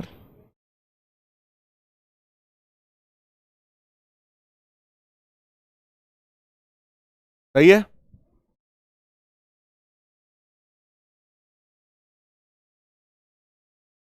Very good, very good, good. Next देखो, बहुत इंपॉर्टेंट स्लाइड है भैया, चैट को कर रहे हैं बंद, बहुत ध्यान से मेरे प्यारे बच्चों इस चीज को आप लोग सुनिए, ठीक है? व्हेन फेरोमैग्नेटिक मटेरियल, देखो अब खेल क्या है, अब हम उस फेरोमैग्नेटिक मटेरियल को किस में डालने वाले हैं, मैग्नेटिक फील्ड में। जब मैग्नेटिक फील्ड में वो नहीं था तो हर एक डोमेन का मैग्नेटिक मूवमेंट तो काफी ज्यादा था, लेकिन ओवरऑल जब मटेरियल का देखा गया तो नेट मैग्नेटिक मूवमेंट कितना निकला था, जीरो, ठीक? लेकिन अब हम क्या कर रहे हैं, अब हम उसको उठा करके मैग्नेटिक फील्ड में डाल रहे हैं। जैसे ही मेरे प्यारे बच्चों, जैसे ही इस पूरे सिस्टम को हम मैग्नेटिक फील्ड में डालेंगे, देखो यहां पर क्या होगा, यहां दो प्रोसेस होंगे। जैसे ही आप इसको मैग्नेटिक फील्ड में डालोगे ना, तो इसमें क्या होगा, दो प्रोसेस होंगे। सबसे पहला प्रोसेस, ध्यान से समझना, सबसे पहला प्रोसेस, जैसे ही मैंने इसको मैग्नेटिक फील्ड में डाला तो मैग्नेटिक फील्ड क्या करेगा, इन सबको एक ही डायरेक्शन में अलाइन करने की कोशिश करेगा, राइट? मान लो मैग्नेटिक फील्ड अगर अपवर्ड डायरेक्शन में थी तो वो सब में, सारे ही डोमेन्स में क्या कोशिश करेगी कि सबके मैग्नेटिक डाइपोल्स किधर की तरफ डेवलप हो जाए बेटा, अपवर्ड डायरेक्शन में, राइट? वो सबके मैग्नेटिक मूवमेंट को अपवर्ड डायरेक्शन में डेवलप करने की कोशिश करेगी, यानी कि हर एक डाइपोल पर क्या लगेगा, टॉर्क लगेगा। हर एक डाइपोल पर क्या लगेगा, टॉर्क लगेगा, और वो टॉर्क उस एटॉमिक डाइपोल को घुमाकर मैग्नेटिक फील्ड की डायरेक्शन में अलाइन करने की कोशिश करेगा। और ये टॉर्क की वैल्यू देखो क्या होती है, that is M B sine theta. क्या ये बात क्लियर है, राइट? तो यहां पर एम बी साइन थीटा वाला टॉर्क डेवलप हो जाएगा, that will be in the direction of the magnetising field, right? उसके बाद की बात सुनिए, उसके बाद क्या होगा, ये तो एक पार्ट हो गया कि हां सर ठीक है, ये बात तो सर समझ में आई। दूसरा बेटा, यहां पर जो डोमेन्स है ना, उनका एक्सपेंशन होता है, ये बड़ा बढ़िया पार्ट है यहां पर, क्योंकि अपवर्ड डायरेक्शन में मैंने मैग्नेटिक फील्ड लगाई थी, इस डायरेक्शन में भैया मैंने मैग्नेटिक फील्ड लगाई थी, राइट? अपवर्ड डायरेक्शन में मैंने मैग्नेटिक फील्ड लगाई थी। अपवर्ड डायरेक्शन के साथ बोलो अलाइन होने वाली मैग्नेटिक फील्ड कौन सी थी, ये वाली। अपवर्ड डायरेक्शन के साथ अलाइन होने वाला डोमेन कौन सा था, ये पहला वाला, ठीक है? तो बेटा होगा क्या जानते हो, ये पहला वाला डोमेन बढ़ता चला जाएगा, पहला वाला डोमेन का साइज बढ़ता चला जाएगा, पहले वाले डोमेन में मेंबर्स बढ़ते चले जाएंगे, बाकी के जो डोमेन्स थे ना, ये बाकी के जो डोमेन्स थे ना, वो एकदम छोटे हो जाएंगे, बाकी के जो डोमेन्स थे वो छोटे हो जाएंगे, राइट। तो ये क्या करेगा, डोमेन्स की साइज को भी रिड्यूस कर देगा, रिड्यूस कर देगा।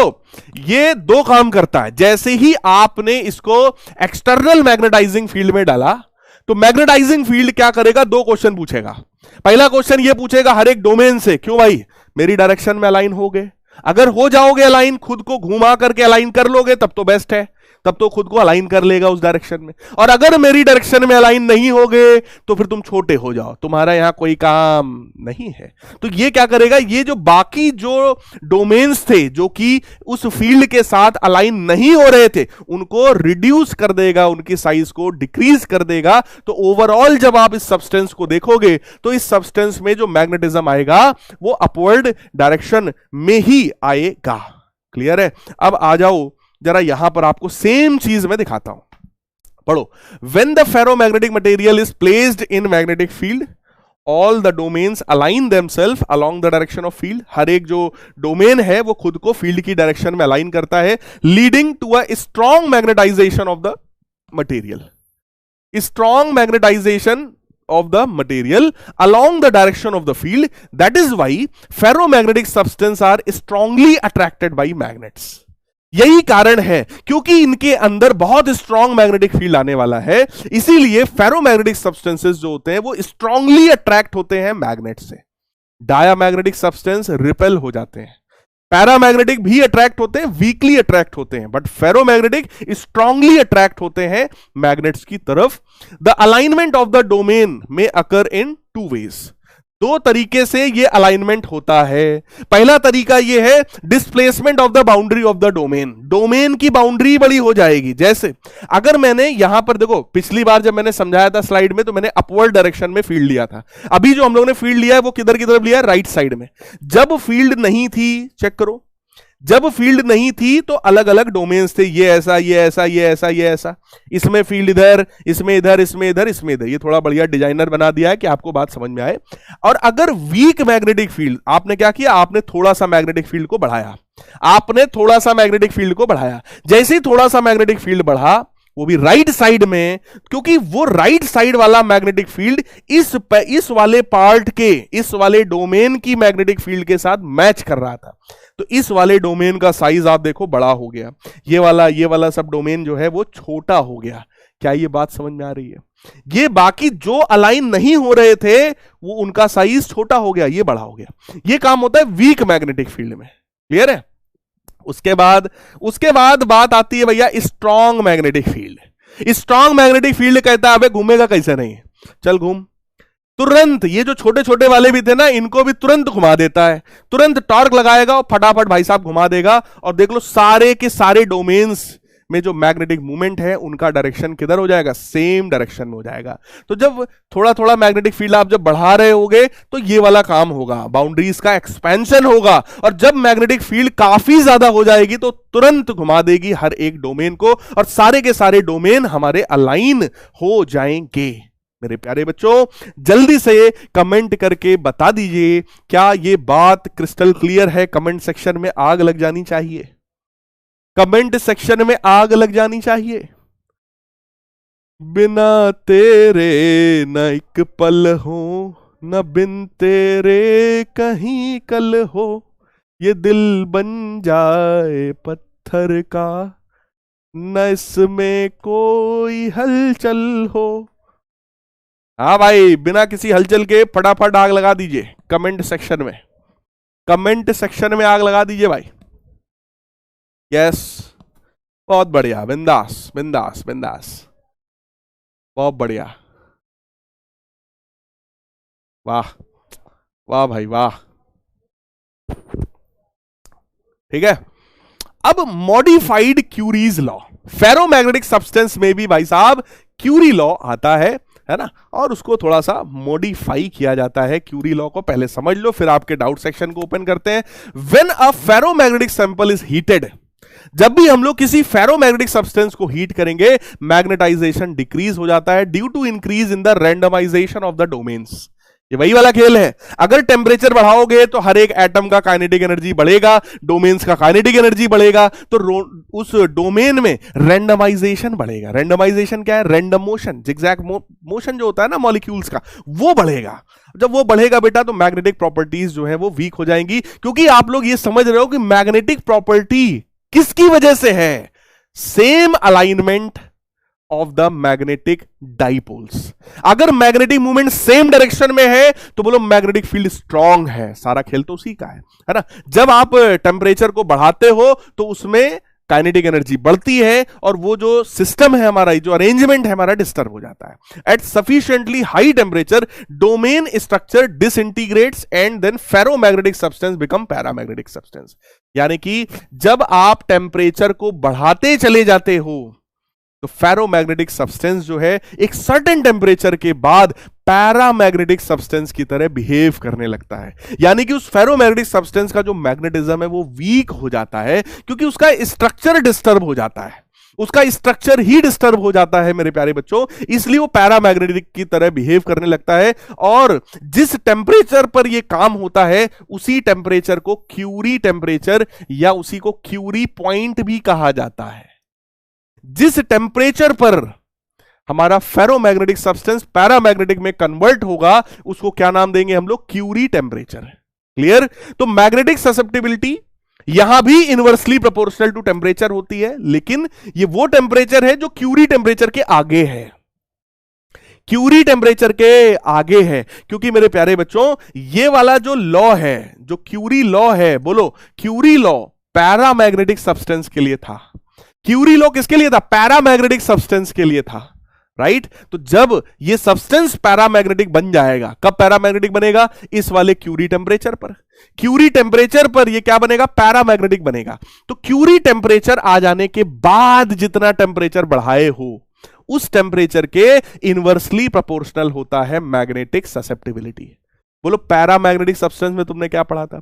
पैरामैग्नेटिक सब्सटेंस में तुमने पढ़ा था magnetic susceptibility inversely proportional to temperature, ठीक? क्योंकि वो पैरामैग्नेटिक था। यहां पर सब्सटेंस कैसा है? फेरोमैग्नेटिक है। फेरोमैग्नेटिक सब्सटेंस में जब आप टेम्परेचर बढ़ाओगे मॉलिक्यूलर अरेंजमेंट उसका डिस्टर्ब होगा, फिर वो फेरोमैग्नेटिक कन्वर्ट हो जाएगा पैरामैग्नेटिक में। पैरामैग्नेटिक में कन्वर्ट हो जाएगा, और जब वो पैरामैग्नेटिक में कन्वर्ट हो जाएगा उसके बाद जितना टेम्परेचर तुमने बढ़ाया है उसके हिसाब से ये मैग्नेटिक ससेप्टिबिलिटी डिक्रीज होगा। So magnetic susceptibility is inversely proportional to T minus TC। इसी को बोलते हैं मॉडिफाइड क्यूरीज लॉ, या फिर इसी को क्यूरी-वीस लॉ भी कहा जाता है, ठीक? This law states that susceptibility of the ferromagnetic substance above Curie temperature. Above Curie temperature, बात ध्यान से समझो यार, फेरोमैग्नेटिक सब्सटेंस की बात कर रहे हैं लेकिन above Curie temperature. Curie temperature के ऊपर जाने पर बोलो पैरामैग्नेटिक की तरह बिहेव करता है ना? Is inversely proportional to excess of the temperature above Curie temperature. Curie temperature के बाद जितना टेम्परेचर बढ़ाए हो उसके इनवर्सली प्रोपोर्शनल हो जाएगा magnetic susceptibility. This is modified curies law.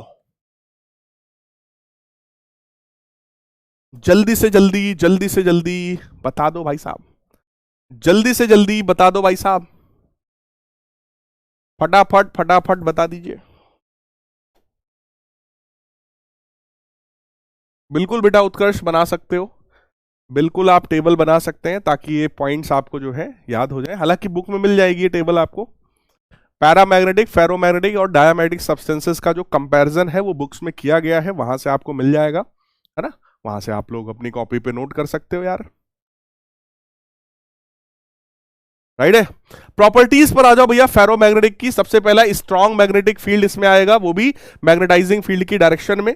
तो आप लोग देख सकते हो ये जो एक फेरोमैग्नेटिक सब्सटेंस था इसके अंदर जो मैग्नेटिक फील्ड आई है चेक कर लो, वो स्ट्रॉन्ग मैग्नेटिक फील्ड आई है ना? वो भी उसकी डायरेक्शन में आई है, देख लो भैया। This will create strong magnetic field in the direction of the magnetising field, ठीक? फिर क्या है कि ये वीक से स्ट्रॉन्गर पार्ट की तरफ मूव करेगा। अगर इसको सस्पेंड किया जाएगा तो ये खुद को मैग्नेटिक फील्ड की डायरेक्शन में अलाइन कर लेगा। इंटेंसिटी ऑफ मैग्नेटाइजेशन जो है इंटेंसिटी ऑफ मैग्नेटाइजेशन जो है that is proportional to magnetising field intensity H for smaller values. जब मैग्नेटाइजिंग फील्ड की वैल्यू कम होती है तब ये डायरेक्टली प्रोपोर्शनल होता है।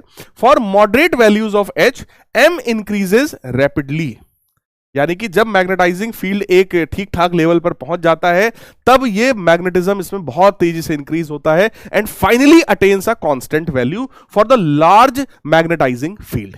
यानी कि इसका जो ग्राफ है पहले वो थोड़ा सा जो है बढ़ेगा, फिर बहुत तेजी से बढ़ेगा, उसके बाद वो जाकर के लगभग कांस्टेंट हो जाएगा। राइट है क्या? क्लियर है?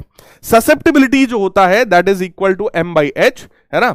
सो susceptibility of the ferromagnetic material has large positive value. इसकी जो ससेप्टिबिलिटी है मेरे प्यारे बच्चों that is very very very much greater than 1। इसकी जो वैल्यू है वो 1 से बहुत ज्यादा बड़ी है। क्लियर है? M is very much greater then H। Relative permeability की अगर हम बात करें तो रिलेटिव परमेबिलिटी भी लार्ज पॉजिटिव वैल्यू होती है, that is again very very greater than 1। इसकी वैल्यू भी 1 से बहुत ज्यादा होती है। आयरन के लिए देख लो 1000 होती है, 1000। ठीक है? ससेप्टिबिलिटी जो है that decreases with the temperature, तो ये वही आपका मॉडिफाइड क्यूरीज लॉ है, ये भी आपको पता है। Magnetization developed depends not only on the value of the magnetising field but also on the past magnetic and mechanical history of the material. यानी कि इस तरह के सब्सटेंस में जो मैग्नेटिज्म आता है मेरे प्यारे बच्चों वो सिर्फ मैग्नेटाइजिंग फील्ड पर डिपेंड नहीं करता है ना? मैग्नेटाइजिंग फील्ड पर केवल डिपेंड नहीं करता है, वो उसके पुराने बिहेवियर पर भी डिपेंड करता है। यानी कि अगर मैग्नेटाइजिंग फील्ड को हटा भी दिया जाए तो भी इसके अंदर मैग्नेटिज्म तुरंत खत्म नहीं होगा। मेरे प्यारे बच्चों क्या ये वाला पॉइंट समझ में आया? लास्ट पॉइंट देखो, आज की क्लास का लास्ट पॉइंट देखो भैया, आज की क्लास का लास्ट पॉइंट देखो, ferromagnetic substance retains magnetism even after the magnetising field is removed. मेरे प्यारे बच्चों मैग्नेटाइजिंग फील्ड को हटा भी दोगे तो भी फेरोमैग्नेटिक सब्सटेंस में मैग्नेटिज्म खत्म नहीं होता है, जबकि डायामैग्नेटिक और पैरामैग्नेटिक दोनों में मैंने क्या आपको बताया कि तुरंत उसकी वैल्यू 0 हो जाती है। क्लियर है क्या? क्लियर है क्या मेरे प्यारे लाल बाल गोपाल? सो आज के इस सेशन में हम लोग यहीं तक सारी चीजों को पढ़ते हैं। आई होप आप लोगों को सारी की सारी चीजें समझ में आई होंगी। देखो यार इस चैप्टर में थ्योरी काफी ज्यादा है ना? इसलिए हम लोग इस चैप्टर का वन शॉट रिवीजन या न्यूमेरिकल क्वेश्चन टाइप का कोई ऐसा सेशन नहीं रख रहे हैं क्योंकि इसमें बहुत ज्यादा न्यूमेरिकल्स हैं ही नहीं। ठीक है? इस चैप्टर से थ्योरी आती है यार, 2 नंबर 3 नंबर की थ्योरी आती है, लेकिन बेटा छोड़ना मत। अगर टॉप करना है तो छोड़ना मत, क्योंकि किस टॉपिक से ऑब्जेक्टिव क्वेश्चन उठ करके आ जाएगा इस बार ये नहीं पता है। देखो अभी तक जब पेपर बहुत ज्यादा सब्जेक्टिव हुआ करता था तब ये चैप्टर में ये कहा जाता है कि भाई 2 नंबर 3 नंबर का इससे कुछ आएगा छोटा मोटा, लेकिन इस बार पेपर आपका ऑब्जेक्टिव भी है। लगभग 40% आपके ऑब्जेक्टिव क्वेश्चंस आने हैं प्यारे बच्चों, तो वो ऑब्जेक्टिव किस चीज से बन जाएगा ये किसी को नहीं पता होता है ना? तो ऑब्जेक्टिव क्वेश्चन किसी भी टॉपिक से बन सकता है, इसीलिए मैंने आपको इतना डेप्थ में पढ़ाया है ये वाला पूरा चैप्टर। क्लियर है? नेक्स्ट क्लास से यानी कि नेक्स्ट वीक से हम लोग अपना नेक्स्ट चैप्टर स्टार्ट करेंगे, दैट इज इलेक्ट्रोमैग्नेटिक इंडक्शन, है ना? और जाते जाते आप लोगों के लिए एक शायरी करने की कोशिश भाई करते हैं, राइट? जाते जाते एक शायरी करने की कोशिश करते हैं। हाँ भाई, जाते जाते एक शायरी करते हैं, है ना? हाँ यस। कहीं पर जग लिए तुम बिन, कहीं पर सो लिए तुम बिन, भरी महफिल में भी अक्सर अकेले हो लिए तुम बिन, ये पिछले चंद वर्षों की कमाई साथ है अपने, कभी तो हंस लिए तुम बिन, कभी तो रो लिए तुम बिन। राइट है गाइस? सो कुछ बच्चे कह रहे हैं सर डाउट वाला भी देख लो एक बार, है ना? तो डाउट भी यार देख लेते हैं 2 मिनट, वीडियो कॉल नहीं यार। फेरोमैग्नेटिक क्यूरी लॉ को फॉलो करता है क्या? देखो फेरोमैग्नेटिक भी जो है क्यूरी लॉ को फॉलो कर रहा है, बट एक सर्टेन टेम्परेचर के बाद, है ना? एक सर्टेन टेम्परेचर के बाद। सुमित भैया चैप्टर ओवर हो गया, कोर्सिविटी वगैरह जो है ना, ये आपके सिलेबस में नहीं है बेटा, है ना। तो इसमें एक हिस्टैरिसीस लूप आता था, लेकिन वो सिलेबस में है ही नहीं, नई वाली एनसीईआरटी में तो गिवन भी नहीं है ना। हाँ, पीडीएफ से ही रिवाइज कर लो, कोई दिक्कत नहीं है। अब ये कह रहे हैं सर मैग्नेटिक फील्ड को बी से ही क्यों डिनोट करते हैं? यार एक तरीका है रिप्रेजेंट करने का, है ना।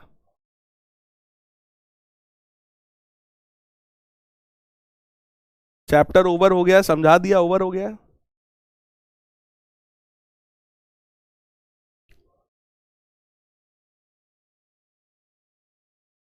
श्रेयांश मौर्य जी कह रहे हैं कि सर प्लीज इस तरह से मत पढ़ाया करिए सर, रेडीमेड मत लाया करिए सर, इसको हर एक चीज को लिख लिख करके बताया करिए। बेटा आप लोग क्लास 9th में नहीं हो, आप लोग क्लास 12th में हो। थोड़ा सा चीजों को अडॉप्ट करना सीखो, थोड़ा सा कंडीशंस के साथ खुद को ढालना सीखो। तुम्हारे हिसाब से सारा सिस्टम नहीं चलेगा, तुमको कई बार सिस्टम के हिसाब से चलना पड़ेगा। जो तुम्हारे लिए अच्छा है तुमको वो सीखना पड़ेगा, वो अडॉप्ट करना पड़ेगा। अब आप लोग कोई छोटे बच्चे थोड़ी ना रह गए हैं कि 6th 7th 8th क्लास के, 9th क्लास के, कि नहीं नहीं ऐसे ही पढ़ेंगे, हम तो ऐसे ही पढ़ेंगे ना। आप लोग 12th क्लास के बच्चे हो, आपसे उम्मीद किया जाता है कि जहां पर कंटेंट प्यारा दिया जा रहा है वहां पर कम से कम थोड़ा मोड़ा लिखने वाला काम तो कर ही सकते हो, है थोड़ी मोड़ी मेहनत तो कर ही सकते हो। उन्होंने लिखा है कि सर वीडियो को 2 बार देखना पड़ता है, तो भाई वीडियो को अगर 2 बार देखना पड़ रहा है तो इसमें कौन सी इतनी बड़े पाप हो गया तुमसे, है। वीडियो को अगर 2 बार देखना पड़ रहा है तो ये तो बहुत अच्छी बात है यार, इसी बहाने आप रिवाइज तो कर रहे हो। और मैं एक चीज बता दूं, मैं जनरली पढ़ाते समय मैं लिखने का टाइम नहीं देता, मैं ऑफलाइन क्लासेस में भी लिखने का टाइम नहीं देता था, राइट। कारण यही था कि जब लिखने का टाइम नहीं देंगे और बाद में जब ये पीडीएफ फाइल आपको मिलेगी तो घर जाकर इसी बहाने एक बार लिखोगे, तो जब लिखोगे तो कम से कम एक बार रिवाइज भी करोगे। जनरली रोज का रोज प्यारे बच्चों रिवीजन नहीं हो पाता है, बच्चे रिवाइज नहीं कर पाते कि जो आज पढ़ाया उसको आज ही रिवाइज कर ले, ऐसा नहीं हो पाता, राइट। लेकिन जब हम लोग यहां लिखने का टाइम ही नहीं देंगे तो तब तो घर में खोलोगे ना नोट्स, अगर जरा भी सिंसियर हो, जरा भी नोट्स बनाने की तुम्हारे अंदर चाहत है, तब तो पीडीएफ खोलोगे। जब पीडीएफ खोलोगे, नोट कर रहे होगे, तो इसी बहाने एक बार तुम्हारा रिवाइज हो जाएगा, राइट। हर चीज के पीछे कुछ लॉजिक होता है मेरे प्यारे बच्चों। चलिए खैर मिलते हैं नेक्स्ट क्लास में, तब तक के लिए गुड बाय, टेक केयर।